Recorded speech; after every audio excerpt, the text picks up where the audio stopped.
इससे पहले बहुत ही कच्चित ऐसा होता था, बहुत ही कम महाविद्यालयों को चिन्हित कर लिया जाता था। पिछली सरकारों के द्वारा उन्हीं महाविद्यालयों में लैपटॉप वितरण या टैबलेट वितरण का कार्यक्रम होता था। वो एक चिन्हित कर लिया करते थे महाविद्यालयों को, एक जो है बच्चों को, यही बच्चे लाभान्वित होंगे, बाकी बच्चे लाभान्वित नहीं होंगे। आप सभी लोगों को पता है कि हमारा जो संविधान है भारत का, वो कई संविधान को मिलाकर बना है। हमारे संविधान में जो चीजें हैं वो और किसी संविधान में नहीं है, और किसी देश के संविधान में नहीं है। क्यों नहीं है? क्योंकि हमारी जो ड्राफ्टिंग कमेटी के हेड थे श्री अम्बेडकर जी ने, उन्होंने कई देशों के संविधान का अध्ययन किया और उसके बाद से उसमें से जो भी उन्हें प्रिंसिपल्स अच्छे लगे उन्हें अपने संविधान में रखा। उसी में से एक बहुत बड़ा अधिकार है समता का अधिकार। आप लोगों ने सुना होगा article 14 of the constitution which is head समता का अधिकार। बहुत ही अच्छी बात है, क्योंकि समानता का अधिकार तो सभी लोग देते हैं कि हमारे देश का नागरिक है, हमारे देश के लोग हैं, तो समानता का अधिकार तो हर जगह दिया जाता है। समानता का अधिकार किस लिए दिया जाता है? क्योंकि वहां सिर्फ दो जातियां हैं, एक काली जाति और एक गोरी जाति। इसी के बीच में विभेदीकरण किया जाता था वहां पर। लेकिन जब भीमराव अम्बेडकर जी ने कॉन्स्टिट्यूशन की नींव रखी और ड्राफ्टिंग कमेटी के हेड वो हुए, तो उन्होंने समता के अधिकार का प्रलोभन भारत की जनता को दिया। समता के अधिकार का मतलब ये होता है कि रंग भेद, लिंग भेद, सामाजिक बहिष्कार और जितने विकलांग हैं, इन सारे लोगों को समता का अधिकार दिया जाए। मतलब पूरे समाज, पूरे देश की जनता एक बराबर जो है वर्गीकरण, किसी वर्गीकरण में बंधी हुई नहीं रहेगी। एक समान जो है उनको अधिकार मिलेगा अपने जीवन को जीने का। तो हमारे कॉन्स्टिट्यूशन में, हमारे संविधान में बहुत ही सुंदर बात लिखी गई है। इस अधिकार को, जो आपका अधिकार था, उन्हें चिन्हित नहीं करके, एक वर्गीकरण में विभाजित नहीं करके, एक प्रेम और अनुशासन की स्थिति से आप लोगों के बीच में उदारीकरण के साथ प्रस्तुत करने का प्रयास हमारे यशस्वी मुख्यमंत्री श्री योगी आदित्यनाथ जी ने किया।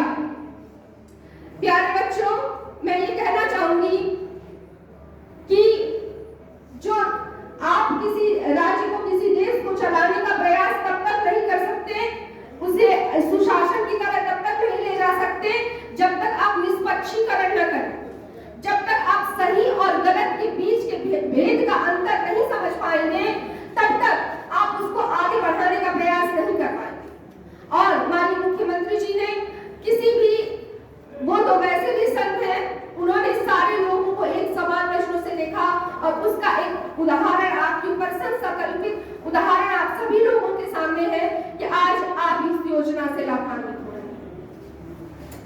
मैं ये कहना चाहती हूँ इस विद्यालय के बारे में कि ये विद्यालय जो है बना है और इस विद्यालय के प्राचार्य श्री राजेश द्विवेदी जी का, हमारे राजेश शुक्ल जी का हमारे परिवार के ऊपर बहुत ही स्नेह रहा है।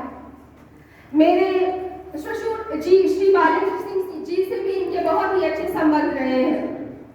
मैं ये कहना चाहूंगी कि जिस पुष्प पल्लवित वृक्ष की स्थापना, जिस शिक्षा के वट वृक्ष की स्थापना श्री बालेंद्र सिंह जी ने भी परसंडी में किया, वो आज जगह जगह घूम घूम कर अंगीकृत हो रहा है। दुआबा का क्षेत्र बहुत ही पिछड़ा क्षेत्र समझा जाता था।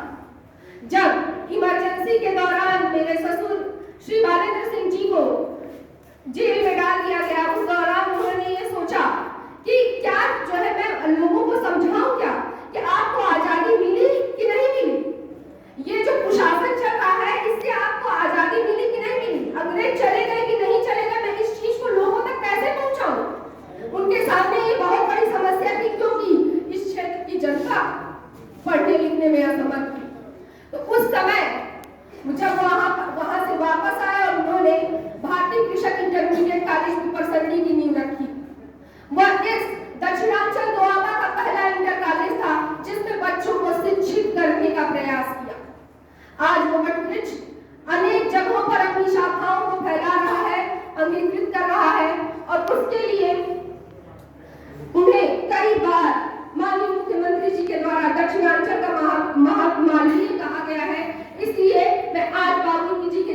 लिए पुनः नमन करती हूँ कि उन्होंने अपनी कठिन मेहनत और प्रयासों से इस दक्षिणांचल दोआबा के क्षेत्र को बढ़ाने का प्रयास किया।